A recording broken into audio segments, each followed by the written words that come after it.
우리가 세상을 살아가는 데 있어서 필요한 기본적인 것들이 있습니다. 첫째는 무엇보다도 먹고 사는 문제입니다.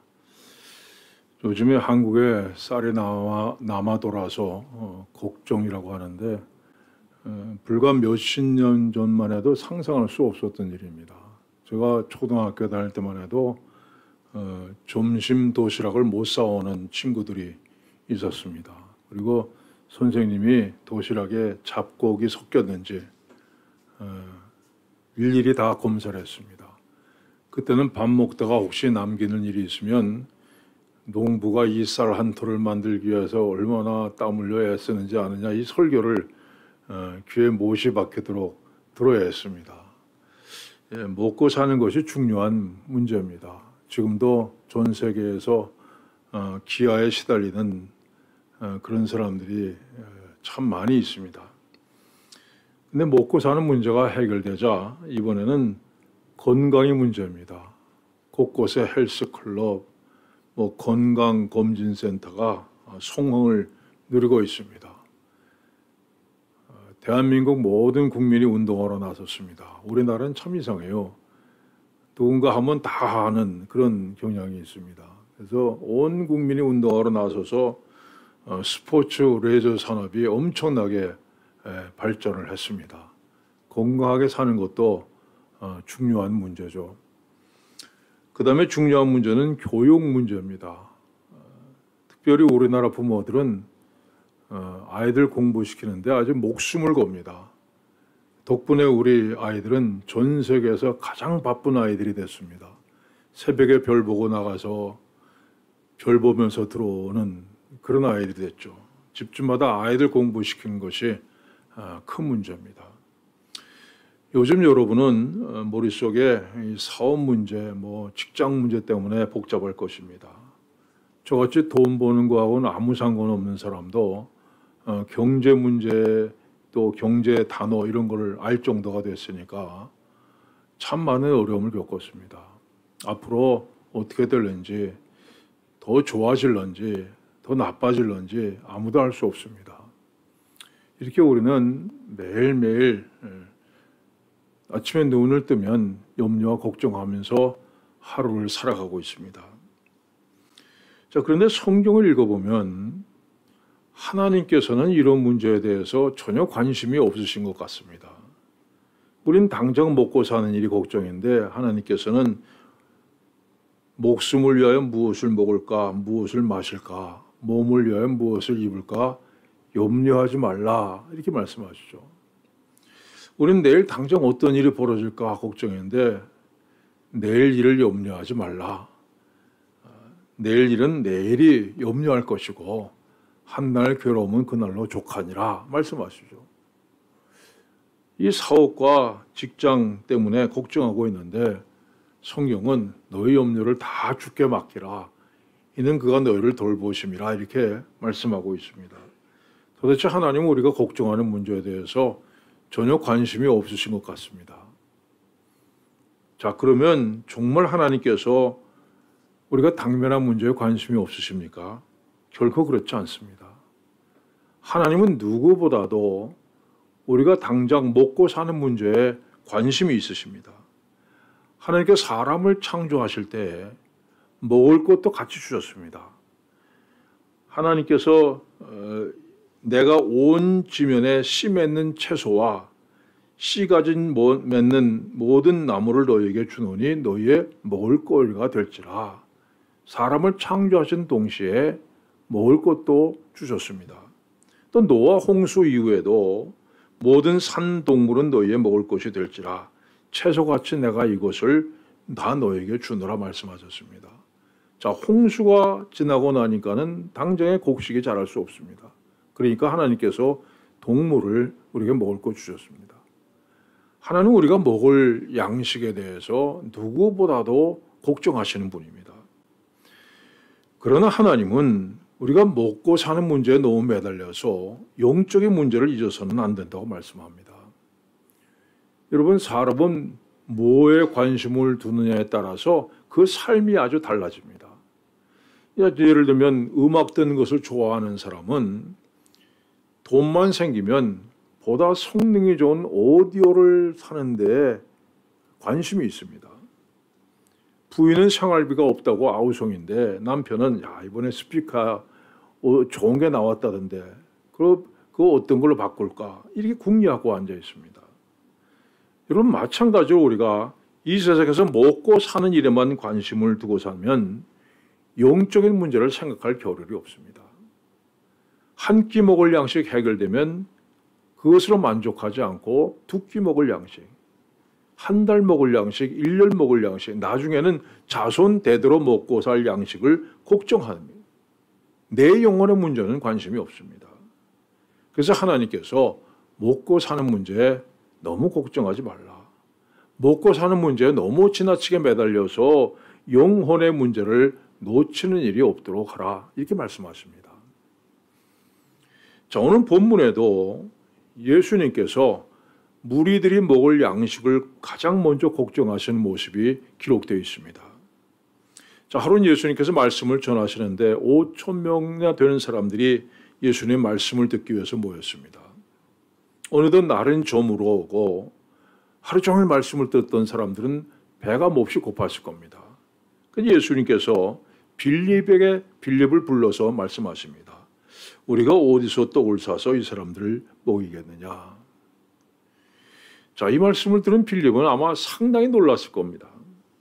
5,000명이나 되는 사람이 먹을 떡을 어디서 구하라는 겁니까?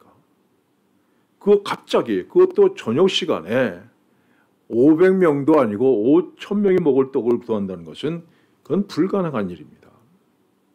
빌립은 아마 이렇게 생각했던 것 같아요. 자, 이건 말이 안 되는 얘기 아니냐. 그러니까 그럴 만한 돈도 없고 설령 돈이 있다고 해도 지금 어디 가서 떡을 구한단 말이냐. 그러니까 예수님 하시는 말씀은 뭐 꼭 그렇게 하겠다는 게 아니라 한번 계산해보라 하는 거구나. 마침 빌립이 그 동네 출신입니다. 어디서 떡을 파는지 또 떡값이 얼마인지를 누구보다도 잘 알고 있었습니다.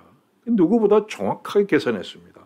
각 사람으로 조금씩 받게 할지라도 200데나리온, 즉 건강한 남성이 200일 동안 일해서 모은 돈으로도 부족합니다. 대답했습니다. 자, 그런데 본문이 이렇게 말씀합니다. 빌립을 시험하고자 하심이라. 시험하려고 하셨다고 말씀합니다. 그럼 무엇을 시험하시는 겁니까? 여러분, 빌립은 상당히 논리적이고 합리적인 사람입니다. 예수님을 만난 빌립은 나다나엘을 찾아가서 이렇게 말합니다. 모세가 율법에 기록하였고 여러 선지자가 기록한 그 일을 우리가 만났으니 요셉의 아들 나사렛 예수시니라. 상당히 장황하게 설명합니다. 안드레 같은 사람은 예수님 만난 다음에 우리가 메시아를 만났다 이렇게 얘기합니다. 거기에 비해서 빌립은 아예 예수님의 이력서를 늘어놓습니다. 모세가 율법에 기록하였고 여러 선지자가 기록한 그 일을 우리가 만났으니 요셉의 아들 나사렛 예수시라. 이런 빌립은 이렇게 말을 해도 앞뒤가 딱 맞게 아주 질서정연하게 일목요연하게 말하는 사람입니다. 또 빌립은 이렇게 얘기합니다. 주여 아버지를 우리에게 보여주옵소서. 그리하면 족하겠나이다.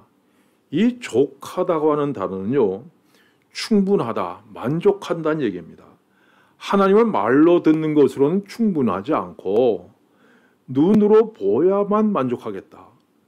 이런 빌립은 1 더하기 1은 2다. 10 더하기 10은 20이다.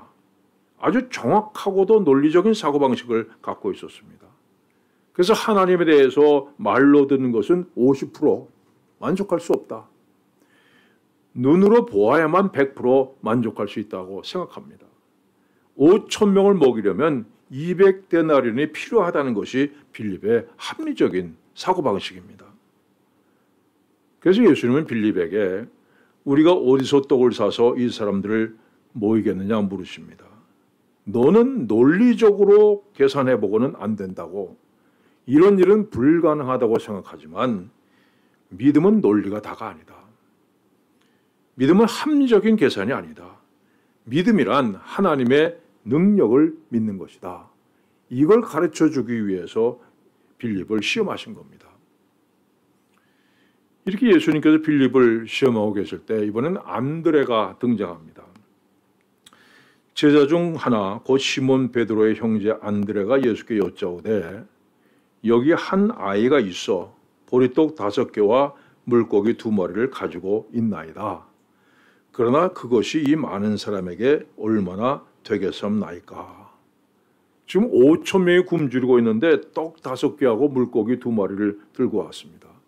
이 자기가 보기에도 말이 안 되는가 싶었든지 그러나 이것이 그 많은 사람에게 얼마나 되겠습니까? 이렇게 얘기합니다. 여러분 빌립에 비하면 안드레는 상당히 비합리적인 사람입니다. 어떻게 보면 황당하다고 할 수 있습니다.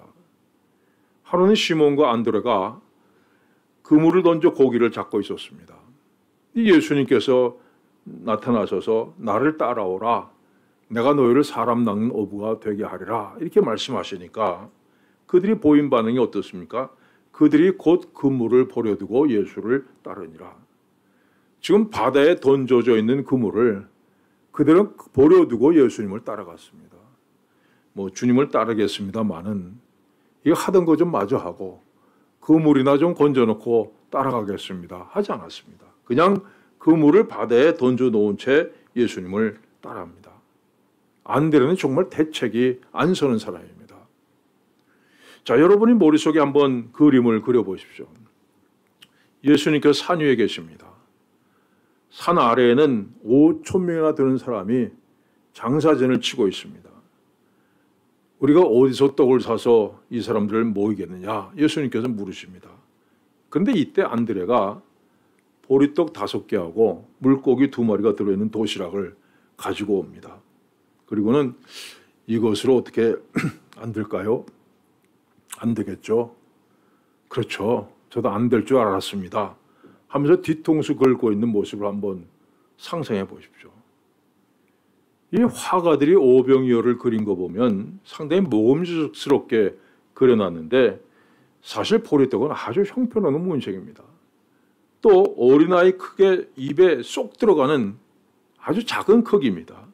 그리고 물고기 2마리는 물고기라기보다는 소금에 절인 멸치입니다.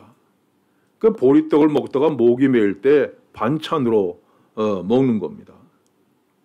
자, 이게 어디서 났습니까? 어떤 어린아이가 내놓았습니다. 보통 사람 같으면 야, 그까짓 건 누구 코에다 붙이냐? 너나 많이 먹고 많이 커라 했을 겁니다. 그런데 안드레는 그것을 가지고 예수님께 옵니다. 그것도 아주 진지한 태도로 예수님께 가지고 왔습니다. 이 모습을 보고 있던 빌립이 얼마나 웃었겠습니까? 야, 너 사오정이야? 너 지금 무슨 얘기하는 거야? 자그마치 5천 명이 5천 명.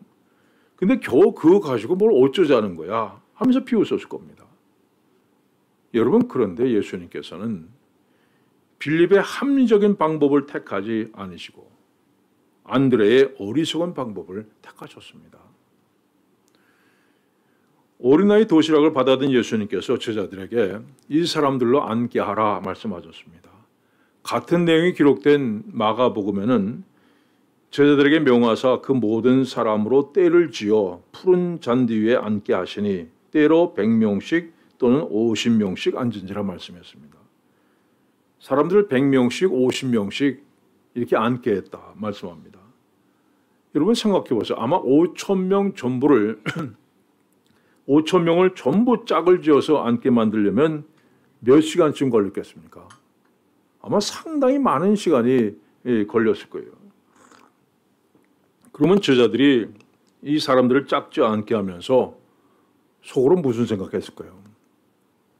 야, 분명히 떡 5덩이하고 물고기 2마리 있는 거 봤는데 도대체 예수님 뭘 어쩌자고 하시는 거야? 야, 우리가 이게 나중에 매 맞는 거 아니야? 먹을 거 준다고 이렇게 앉혀놓고 나중에 떡 5개밖에 없습니다. 그러면 그거 어떻게 될 거야? 아마 이런 생각했을 거예요. 그런데 제자들은 거기서 순종을 택합니다. 예수님이 어떻게 하시려고 하는지 알지 못했습니다. 그러나 순종했습니다. 믿었습니다. 이해할 수 없었지만은 순종했던 겁니다. 여러분, 기적은 믿음이 있는 곳에만 일어납니다. 빌립은 안 됩니다, 못합니다, 포기했습니다. 물론 안 되려도 이 적은 것 가지고 뭘 할 수 있을까 생각했지만 그는 포기하지 않고 주님 앞에 갖고 나와 그걸 맡깁니다. 아무리 작은 것이라고 할지라도 자신이 할 수 있는 일을 했습니다. 그런 나머지는 주님 앞에 맡겼습니다. 또한 기적은 순종이 있는 곳에만 일어납니다. 하나님 말씀을 이해할 수는 없지만 그 말씀대로 순종하는 사람에게 기적이 일어납니다. 오늘 여러분들이 여러분의 힘으로 해결할 수 없는 어려운 일을 만났습니까? 하나님께서 정말 놀라운 일을 일으켜 주시기를 소원하십니까? 그렇다면 이 순간에 하나님께서 내게 주시는 말씀이 무엇인가 귀를 기울이십시오. 그리고 순종하십시오.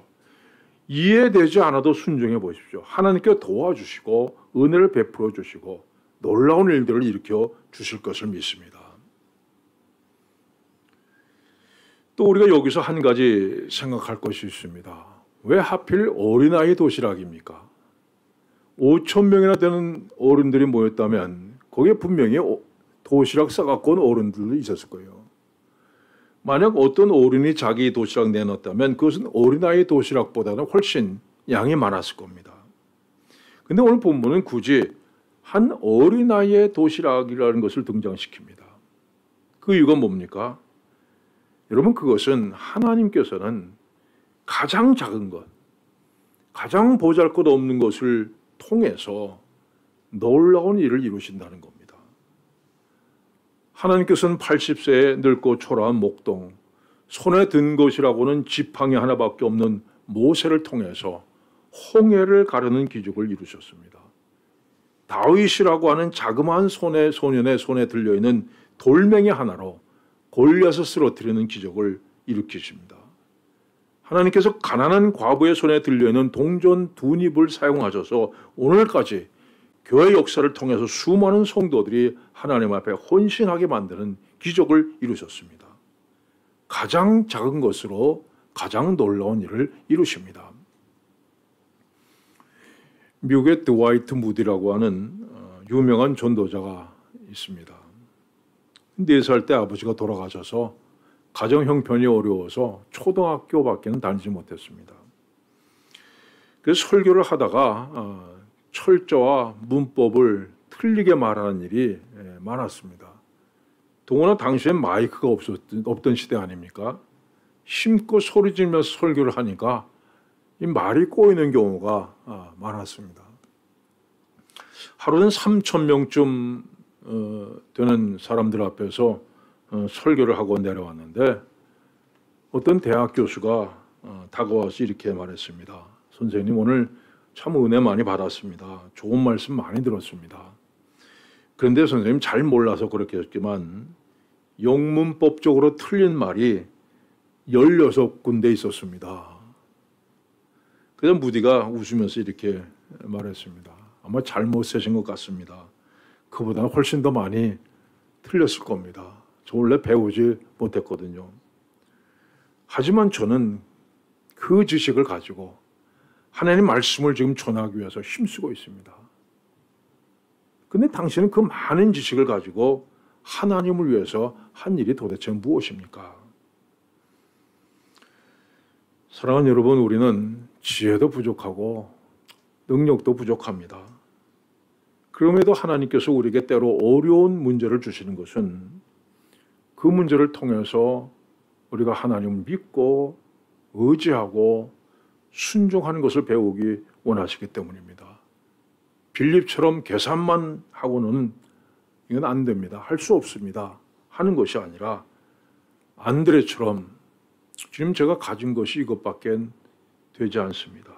그러나 주님께서 도와주시면 얼마든지 할 수 있는 것을 믿습니다.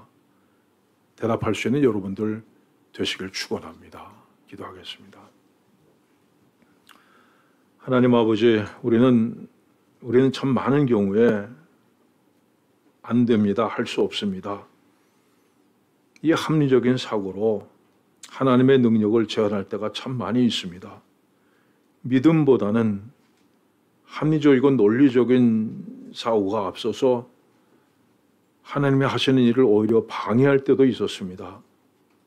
주님께서는 우리의 작은 것들, 작은 믿음, 작은 헌신, 작은 순종을 가지고도 얼마든지 큰 일을 행하시는 분임을 저희가 믿습니다. 연약하고 부족한 우리를 통해서 하나님의 크신 뜻을 이루어 주시옵소서. 예수님의 이름으로 기도하옵나이다. 아멘.